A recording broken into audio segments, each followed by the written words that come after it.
चुनाव आयोग उनका ही है, सब लोग, सारी जितनी भी संवैधानिक संस्थाएं हैं सब पर कब्जा है आज पार्टियों का।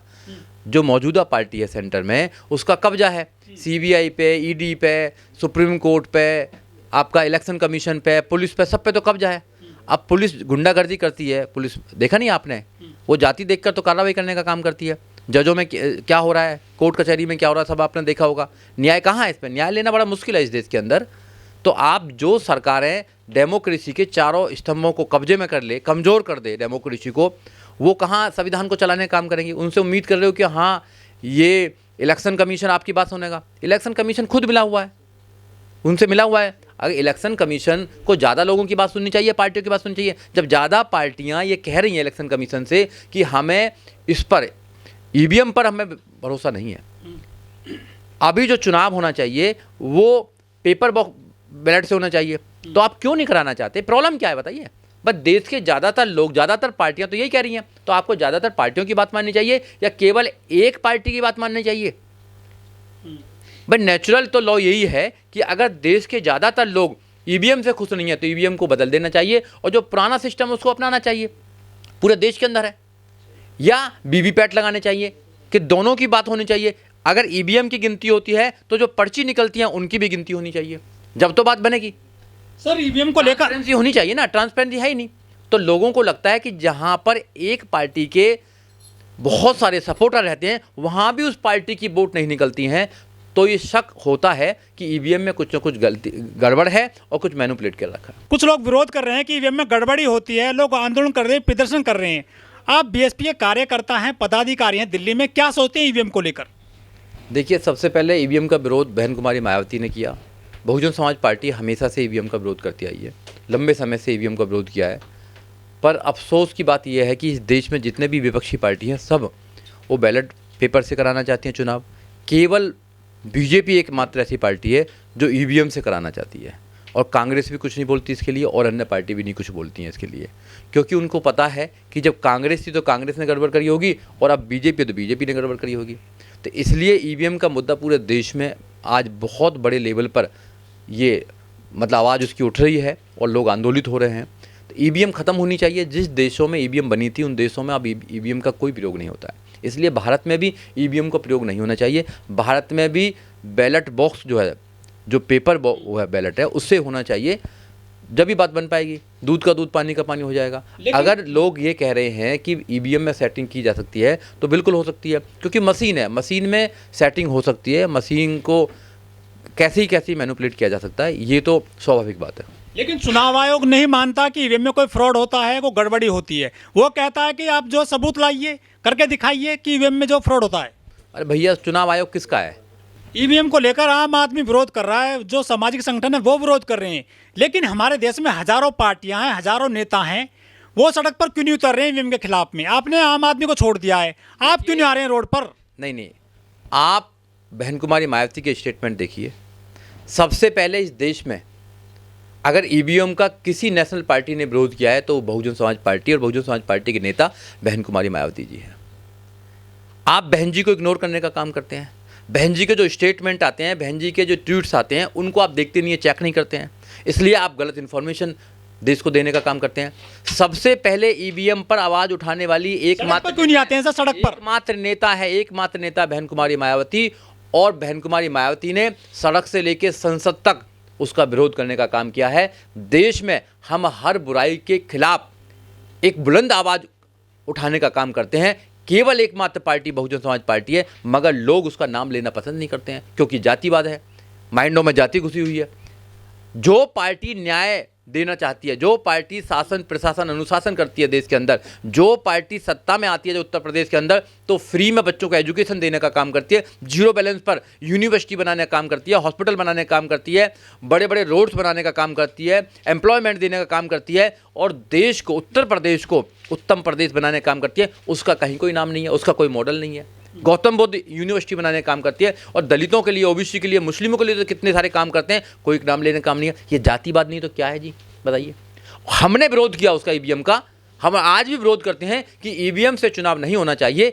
ईवीएम को हटाओ और पेपर बैलेट लेकर आओ, पेपर से कराओ। विपक्षी पार्टियां बहिष्कार क्यों नहीं करती हैं बैलेट उसका, ईवीएम का, अगर वो बैलेट पेपर से चुनाव चाहती हैं तो?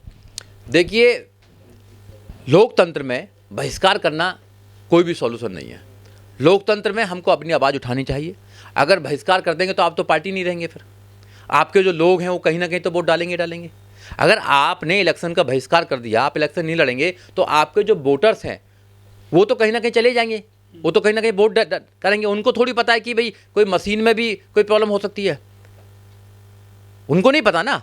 तो इसलिए वो तो चाहते ही हैं कि हम बहिष्कार कर दें, हम चुनाव ही न लड़ें। हम क्यों राजा बनने की होड़ में आ गए हैं? धन्य माननीय काशीराम साहब, बाबा साहब डॉक्टर अंबेडकर जिन्होंने वोटिंग का अधिकार कर दिया, नहीं तो उनके बुजुर्ग तो कह रहे थे कि इनको वोटिंग का अधिकार नहीं मिलना चाहिए। वोटिंग का अधिकार केवल मात्र 3 प्रकार के लोगों को मिलना चाहिए, जिन पर जमीन है, जो BA पास हैं, जो टैक्स देते हैं। पर बाबा साहब डॉक्टर अंबेडकर ने कहा नहीं, वोटिंग का अधिकार सबको मिलना चाहिए जो 21 साल का हो। तो आज कहाँ सत्ता में आ रहे हैं सर आप?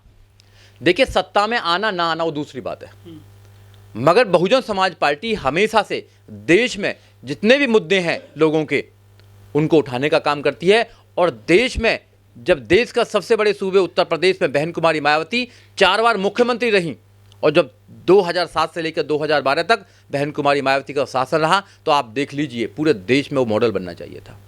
मगर जाति जो है ना, घृणा, जो जाति घृणा है, वो इतनी ज़्यादा अंदर तक कूट के भरी हुई है कि बहुजन समाज पार्टी और बहुजन समाज पार्टी के नेताओं को कोई देश में स्थापित नहीं करना चाहता है। क्यों नहीं करना चाहता है? क्योंकि वो लोगों को न्याय देंगे, लोगों को रोजगार देंगे, लोगों को एजुकेशन देंगे, सबको समान करने का काम करेंगे, संविधान को लागू करने का काम करेंगे। इसलिए लोग चालाकी से षड्यंत्र करके बहुजन समाज पार्टी को मीडिया के माध्यम से, लोगों के माध्यम से ये दिखाना चाहते हैं कि कमज़ोर है। मगर मैं आपके चैनल के माध्यम से बताना चाहता हूँ, बहुजन समाज पार्टी देश के तीसरे नंबर की नेशनल लेवल की पार्टी है। 10 मेंबर ऑफ पार्लियामेंट हैं, 1 राज्यसभा के मेंबर ऑफ पार्लियामेंट हैं, और हम 4 करोड़ से ज़्यादा वोट और सपोर्ट है। पूरे देश में बहुजन समाज पार्टी चुनाव लड़ती है, और जो पूरे देश में चुनाव लड़ती हो उस पार्टी को तुम कमज़ोर पार्टी कहने का काम करते हो। तो ये मानसिकता तुम्हारी करप्ट मानसिकता है कि नहीं है?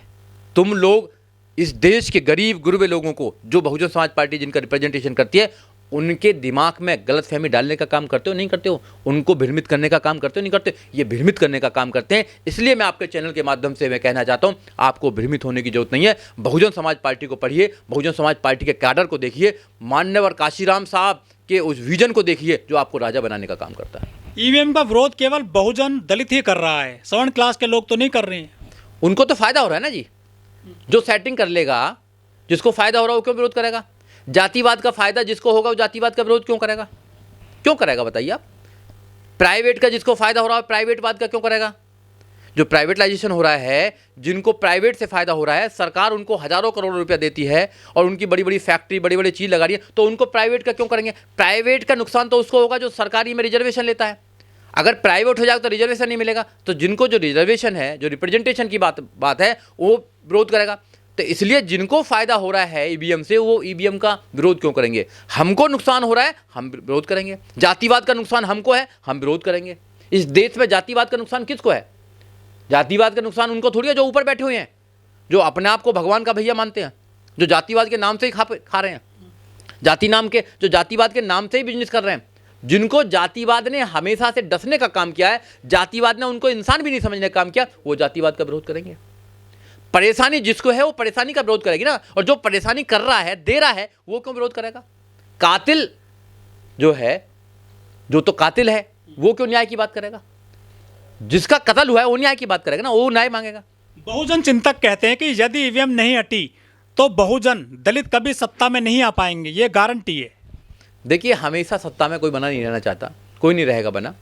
जो लोग, बड़े बड़े लोगों को ये गुमान था कि वो जीवन भर यहीं रहेंगे, मगर सब चले गए यहाँ से, तो ये सिस्टम भी चेंज होगा, देश के लोग जागरूक होंगे। हम पूरी कोशिश कर रहे हैं कि बहुजनों को जगाने का काम करें।